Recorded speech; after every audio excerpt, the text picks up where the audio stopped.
especially in the markets as they are right now. That 45-day identification period is as low as inventory's been the last few years. That's a tough. I mean, sometimes your back's against the wall there. Talk to me about the 1031 exchange. Is that a tool that you're using often? Absolutely. Yeah. It's we use 1031 exchanges a lot when we upgrade portfolios, sell properties, and put back into another investment class. I don't see any reason why somebody wouldn't think about that. If they are going to be putting the money back in, you might as well defer that tax as long as you can. One of the facilitators we talk to, she always tells people, to die with this big tax bill that you just kept deferring with all these properties. So she talks about how to just continue to do that. And so you don't end up paying that capital gains. Now, again, you have to make sure you're doing it correctly and that you're doing it the right way and making sure that your property and financial goals, that is what you want to do. Maybe you say, hey, that I'm done with it. I'm done with real estate, or I want to put it somewhere else. You're going to have to probably come up with that capital gains, right? You're going to have to do that. So that's why an overall financial plan and an overall strategy is so important for people when they think long-term, because that 1031 exchange tool is a huge tool for us as investors to continue to be able to roll that capital gains into that next property and continue to parlay that up. So what's your biggest frustration with the 1031?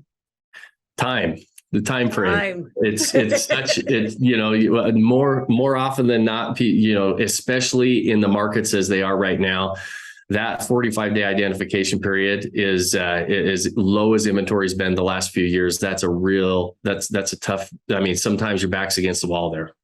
Yeah, it's brutal. I share that frustration with you.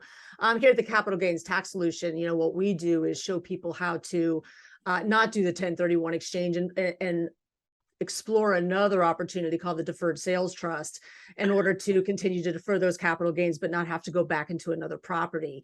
I think when people are done with their real estate, right, they're kind of done doing the fix and flip, or they're done doing the short-term rentals, or they're done managing that apartment building, right? They're tired of the toilets and the tenants and the trash, and they're just done.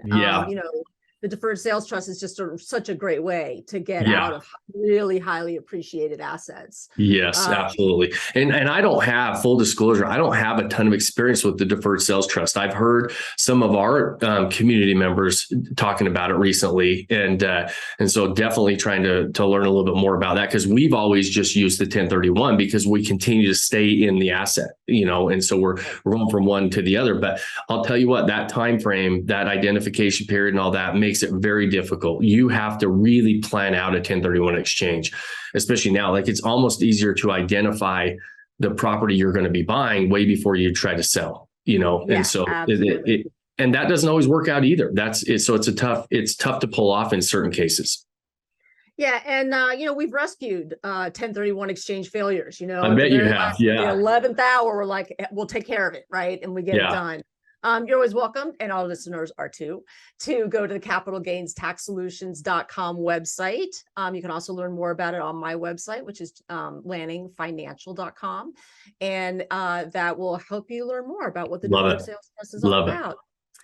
And let's, while I'm doing that, would you please let our listeners know where they can get a hold of you? Yeah, absolutely. The easiest place is just go to our main website, is vodyssey.com. It's VODYSSEY. And if you go there, we've got a lot of really good free trainings. We've got a best-selling book on Amazon. You can go buy it on Amazon if you'd love to. But if you don't want to pay for it, you can download a PDF copy on our website. It's called What the Hell is a Lifestyle Asset? And it talks about the pros and cons of short-term rental investing and kind of our view of this world and step-by-step process. So lots of good information, resources that they can check out. Just going to vodyssey.com.